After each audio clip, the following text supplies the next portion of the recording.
opens up a slightly bigger gap. And Joe Dundale behind him. Here is Mike Allison. Now, Allison. Oh, Allison has hit something special here. 67 he opened with, then 70, improved in the third round to 73.80. Now he's chasing the two fellows out in front of him, Easton Bainbridge, who were first and second respectively. He was 74.50 and 74.40, 73.80. He threw in the third round. What's he done here? If he's gone beyond 74.50, he's taken the lead. Waiting for that mark to come through. 78.48 for Mike Allison. Wow. 70. Let's just double check this. Crikey. 78.48 for Mike Allison. That is a massive new round. She still leads by 80 centimetres. Nobody is closed on her in this fourth round so far. That looks good. Good speed. It's going to be well over 13 metres. She skips out the pit. That's a telltale sign. You know that she likes the look of that. Well, what is it going to be? This is the head-on shot. She's such a graceful runner. Superb, really. 13 metres and 62. It's been given as the win, plus 2.0 metres per second. It's perfectly legal.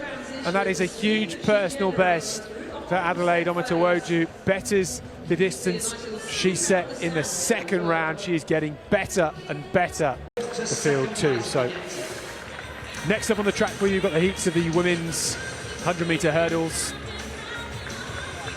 And we can go to this high jump as well, where the bar is at 2:14. And we haven't seen anything of this yet, but Divine Duruaku, well, fine at 2:05, a little hiccup at 2:10 and at 2:14, but that's a nice clearance for Duruaku. Aren't there a couple of lads yet to throw? Dan Greaves is in fifth at the moment, hasn't had a sixth round throw. Dan Greaves, yeah, potentially. Dan Greaves, one of our power athletes. Harrison Walsh as well. This is Lawrence Okoye. Was pretty big. He leads with 65.93. Threw that in the second round.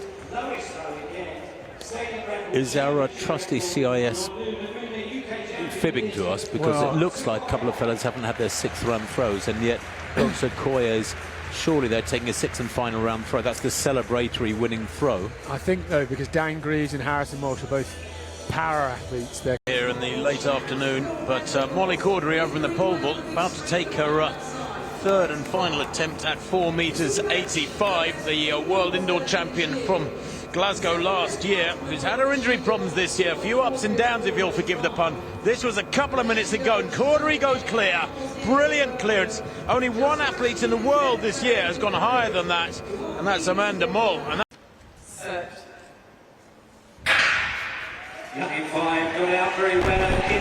away they go. Really good running again from Thomas Young here. This is a more dominant run from him. He's way out in front, steaming towards the line, and takes it there in 5 very comfortably. A winning time 11.19, not as quick as this morning. That win plus 1.3. But a couple of fabulous races, Tim. He's in fine fettle. And James Ledger coming through for second place, the Swansea Harrier.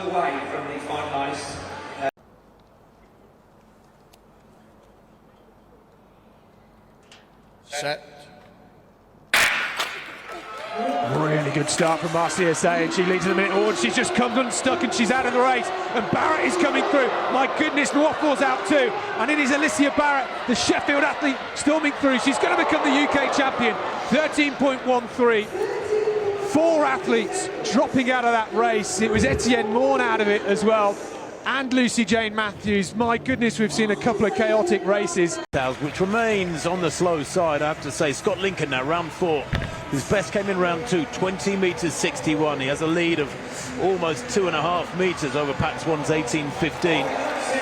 Can Lincoln hit a really big one here? Well, he likes that. Now, what can he do here? The World Championship qualifying standard.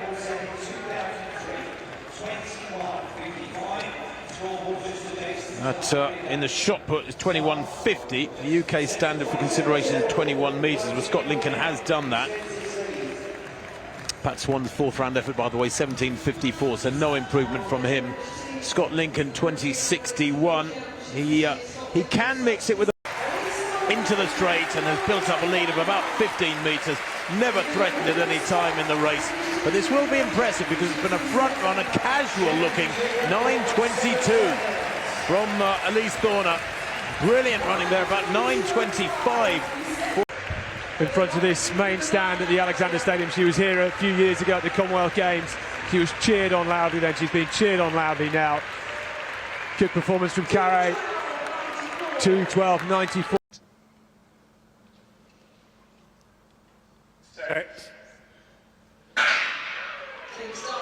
Away they go. Not a bad start from Hunt. Great start there from Wedderburn Goodison. Hunt coming away with this one, though. She's a 200-metre specialist. Stronger and stronger as the line approaches. And takes it there by a massive margin. 11.02. That was a 2, maybe 3-metre winning margin for Amy Hunt. She gets better and better. Plus 1.5 the following win there. But what a shame we were denied the great clash we'd been anticipating with Daryl Neater disqualifying herself for a full start just a minute or so before that gun, and the Charnwood AC athlete takes it by, in sprint terms, a country mile. Adewale gets up very well this time, so does Atu. Hughes with a bit of work to do, but here comes Darnell Hughes. Hitchliffe is back in fourth. It's Darnell Hughes flying away from Jeremiah Atu. 9.94. Did Hitchliffe get there in third? He was closing quickly. The wind plus 2.2 metres per second. I think Jeremiah Atu will be sub 10 as well. Maybe.